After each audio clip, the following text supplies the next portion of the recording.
బెదిరిస్తున్నటువంటి భయపెడుతున్నటువంటి శత్రువుని గురించి హిజ్కియా చేసిందంటే తెలుసా? ప్రార్థన. ఈరోజు మీ జీవితంలో ఏదైనా ఆపద వచ్చి పడిందా? ఏదైనా అపాయము వచ్చి పడిందా? మీ జీవితంలో ఎవరైనా అపాయాన్ని ఆపదను తలపెడుతున్నారా?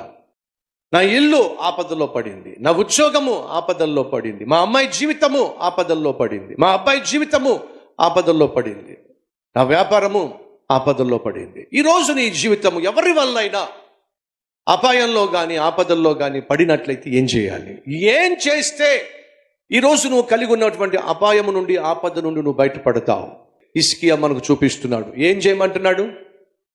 ఆపత్కాలమున మొరపెడితే జవాబిచ్చే దేవుడు నాకున్నాడు, ఆయనే నా దేవుడైన యెహోవా అని చెప్పి హిజ్కియా చేసింది ఏమిటయ్యా అంటే, తనకు మించినటువంటి బలమైన శత్రువు తన మీదకు లేస్తున్నప్పుడు ఎవరూ కూడా తనను ఎదుర్కోలేకపోయాడు. చెప్తున్నాడు, ఆ దేశం వాళ్ళు మమ్మల్ని జయించగలిగారా? ఈ దేశం వాళ్ళు మమ్మల్ని జయించగలిగారా? ఆ దేశం వాళ్ళు మమ్మల్ని జయించగలిగారా? ఆయా దేశం వాళ్ళు ఏ ఏ దేవతలను ఆరాధిస్తున్నారో పూజిస్తున్నారో వారి దేవతలైనను వారి దేవుళ్ళైనను మా చేతిలో నుండి వారి దేశాన్ని కాపాడగలిగినా, ఇప్పుడు నీ దేశం మీదకి నేను వస్తున్నా, మీ దేవుడని యెహోవా మిమ్మల్ని కాపాడగలడు అనుకుంటున్నావా?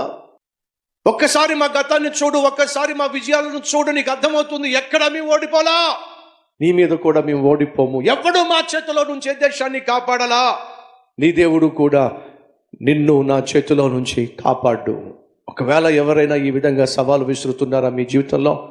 నిన్నెవ్వడూ కాపాడలేడు, నీ స్థలాన్ని ఎవడూ కాపాడలేడు, నీ కుటుంబాన్ని ఎవడూ కాపాడలేడు అని చెప్పి ఎవడైనా నిన్ను బెదిరిస్తూ నీ దేవుడు కూడా నిన్ను కాపాడలేడు నేను చెప్తున్నా అని ఎవడైనా అంటున్నాడా? అయితే వినో, అలా అనే వారిని గురించి నువ్వు చేయాల్సిందని తెలుసా? తిన్నగా ప్రపంచాన్ని పరిపాలించే దేవుని దగ్గరకు వచ్చి హిజ్కియా వలె నువ్వు మొరపెట్టినట్లయితే, హిజ్కియా వలె నీ బాధంతా నీ భయమంతా దేవునితో చెప్పుకున్నట్లయితే, విను సహోదరి, విను సహోదరుడా, నీ జీవితంలో, నా జీవితంలో, మన జీవితంలో ఎవడు ఏమన్నా అది జరగదు.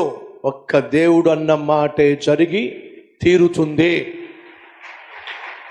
నిన్ను గూర్చి కావచ్చు, నువ్వు కలిగి ఉన్న దాన్ని గూర్చి కావచ్చు, ఎవడు ఏమన్నా సరే, వాడు ఏ మాటల చేత నిన్ను భయపెట్టినా సరే, నీ గురించి ఎవరు ఏమనుకుంటున్నా సరే, ఏం చేద్దాం అనుకుంటున్నా సరే, విను, ఎవడు ఏమన్నప్పటికీ, ఏం చేద్దాం అన్నప్పటికీ అది జరిగే ప్రసక్తి లేదు, దేవుడు నీకు తోడుగా ఉన్నట్లయితే.